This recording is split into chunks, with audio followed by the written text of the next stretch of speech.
চিন্তা হচ্ছে, বেশ চিন্তা হচ্ছে। কি করেছি কি হবে? রথযাত্রার আয়োজন নিয়ে চিন্তা তো এসেই যাচ্ছে। ওটা আপনি আমার ওপর ছেড়ে দিন মহারাজ। আমি হামলে পড়ে ঠিক সামলে নেব। হ্যাঁ হ্যাঁ, চিন্তা নেই মহারাজ। কেউ না পারলে আমি একাই হিড় করে একেবারে ওই রথ টেনে নিয়ে চলে যাবো। ওই টানাটানি ছাড়া আর কি পারো তুমি? ওহ, কি করেছে কি হবে তাই ভাবছি। ভাববেন না মহারাজ। যখন যেমন লাগবে আপনি শুধু যোগান দিয়ে যান, বাকিটা আমি দেখে নিচ্ছি। লোক বল, অর্থ বল সবই তো আছে মহারাজের, তাই ভাববার আর কি আছে? লোক বলের কথা বলছো? এই তো লোক বলের অবস্থা। গোপালের টিকিরও দেখানি, কার উপর ভরসা করব? আমি বলি কি, গোপালের মতো দায়িত্ব জ্ঞানহীনের উপর ভরসা না করাই ভালো মহারাজ। কিন্তু রাজসভায় না এসে গোপাল কি এমন কাজের কাজ করছে সেটাই তো বুঝতে পারছি না। না না, এবার সত্যি গোপালকে বাদ দিয়েই দায়িত্ব ভাগ করে দিতে হবে। এটাই কাজের কাজ হবে মহারাজ।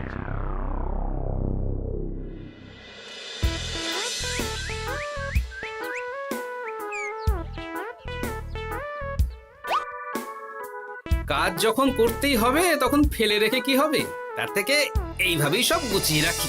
বলি এইসব কি শুরু করেছো বলো তো তুমি? এদিক সেদিক থেকে কলার কাঁদি নিয়ে হাজির করছো। হ্যাঁ?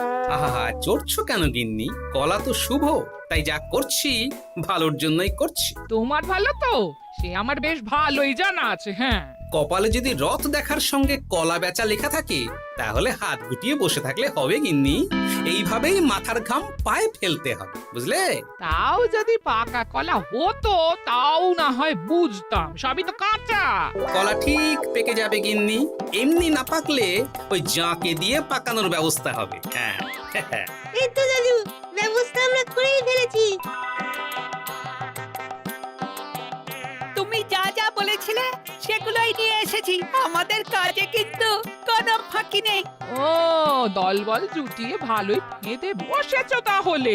বেশ, যা ভালো বুঝবে তাই করো। এতেই হবে নাকি আরো কিছু চাই দাদু? না না না না না, আর কিছু লাগবে না। এবার শুধু অপেক্ষা করতে হবে কখন কলা পাকবে, তারপরেই তো খেলা জমবে। না, যাই এবার ওদিকটায় কি হচ্ছে দেখি। না না, আর অপেক্ষা করা যাবে না। এবার রথযাত্রায় কার কি দায়িত্ব সেটা বুঝিয়ে দিতে হবে। সেনাপতি, তোমায় দিয়ে শুরু করি। রথ টানার মোটা দড়ি জোগাড় করবে তুমি। মোটা দড়ি? এই মেরেছে। এই না মানে কতটা মোটা মহারাজ? দাঁড়ান দাঁড়ান, মাপটা বুঝেনি। রাজকবির দায়িত্ব খোল, করতাল, কাঁসর, ঘন্টা বাজানোর ব্যাপারটা দেখা, আর রাজবৈদ্য ফল প্রসাদ বিতরণের ব্যাপারটা দেখবে। বাজনা মানেই তো সুর, তাল, ছন্দ। ও কি আনন্দ! বিজ্ঞানী আর জ্যোতিষী তোমরা রথ সাজাবে। কি হলো, পারবে তো? নাকি তার জন্য আমায় অন্য লোক খুঁজতে হবে? কি যে বলেন মহারাজ, এটা আর কি এমন কাজ? তাহলে তো আর চিন্তাই নেই। জগন্নাথ দেবের পুজোর ব্যাপারটা দেখবে পণ্ডিত। তাহলেই সব মিটে গেল। সর্বাঙ্গ সুন্দর মহারাজ।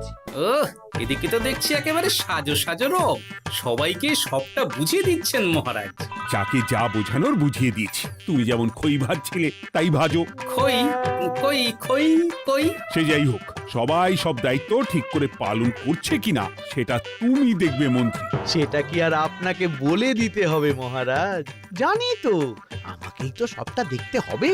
হ্যাঁ, তাই হবে। তোমার যা নিয়ম নিষ্ঠা দেখছি তাতে আর যাই হোক তোমাকে কোনো দায়িত্ব দেওয়া যাবে না। এই জন্যই গুরুজনেরা বলে বউয়ের কথায় উঠতে আর বসতে। গিন্নি আগেই বুঝে গিয়েছিল ব্যাপারটা।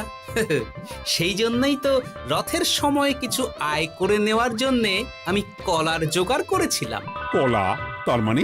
মানে আর কি মহারাজ, আমার যখন শুধু বসে বসে দেখাই কাজ, তখন আমি না হয় রথই দেখবো আর সাথে সাথে কলা বেচবো।